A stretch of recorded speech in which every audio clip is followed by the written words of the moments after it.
সদস্য এক ছাদের নিচে ক্রীড়াঙ্গনের পরিচিত মুখগুলো, সাবেক ফুটবলার, তারকা ক্রিকেটার, সবার মেলবন্ধন যেন।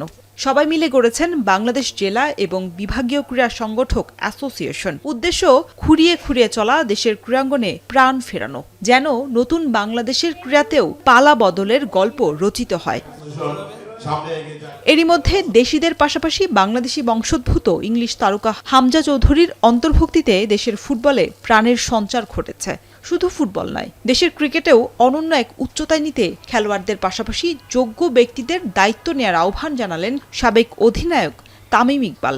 যারা যোগ্য ক্রিকেট বোর্ডকে রিপ্রেজেন্ট করার জন্য, বা ওটা জেলা থেকে হোক, বিভাগ থেকে হোক, যাদের বেসিক ক্রিকেটিং আইডিয়াস আছে, যাদের একটা স্বপ্ন আছে যে আমি বাংলাদেশ ক্রিকেটকে এই জায়গায় নিয়ে যেতে চাই, আমি এটাই রিকোয়েস্ট করবো যে তাদেরকেই সিলেক্ট করা হোক। যারা জেলা পর্যায়ে বিগত সময়ে অনেক ধরনের ভূমিকা রেখেছে বাংলাদেশের ক্রীড়াঙ্গনে, বাংলাদেশের ক্রীড়াঙ্গনকে দলীয় মুক্ত রাখার জন্য, দলীয়করণ মুক্ত রাখার জন্য কিন্তু আমাদের এই পথ চলা এবং এই কার্যক্রম। নতুন সংগঠনে যুক্ত হওয়া সবার লক্ষ্য ফ্যাসিস্ট মুক্ত ক্রীড়াঙ্গন উপহার দেওয়ার। গেল স্বৈরাচার সরকারের আমলে দায়িত্বে থাকা সংগঠকদেরও বিচারের আওতায় আনার দাবি জানিয়েছেন ক্রীড়া সংগঠকরা। শেখ হাসিনা বিদায় নেওয়ার পরে কিন্তু ওই যে একটা কি কমিটি করে দিয়ে কি করছে, কোনো পরিবর্তন নাই। এই 8 মাসে ক্রীড়াঙ্গনে আরো অধঃপতন হয়েছে।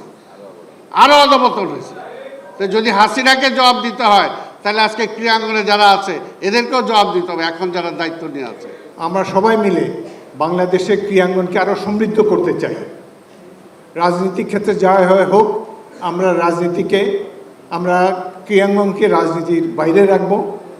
কোনো ক্রীড়াবিদকে যেন রাজনৈতিক মতাদর্শের কারণে ধিকৃত হতে না হয়, সেজন্য আমাদের দৃষ্টি সবসময় থাকবে। এই সংগঠনের আত্মপ্রকাশের মাধ্যমে আমরা ক্রীড়াঙ্গনে গতি সঞ্চার করব। সংগঠক এবং খেলোয়াড়দের সংমিশ্রণে একটা সুন্দর ক্রীড়াঙ্গন বাংলাদেশে প্রতিষ্ঠিত হোক। তো একটাই প্রত্যাশা থাকবে, আজকে যে কথা তারা বলেছেন সেটার সাথে যদি আগামীতে কাজের মিল থাকে, তবে বাংলাদেশ ক্রীড়াঙ্গনে এগিয়ে যাবে।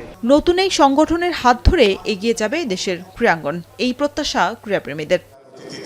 শরীফ রওশন, এখন, ঢাকা।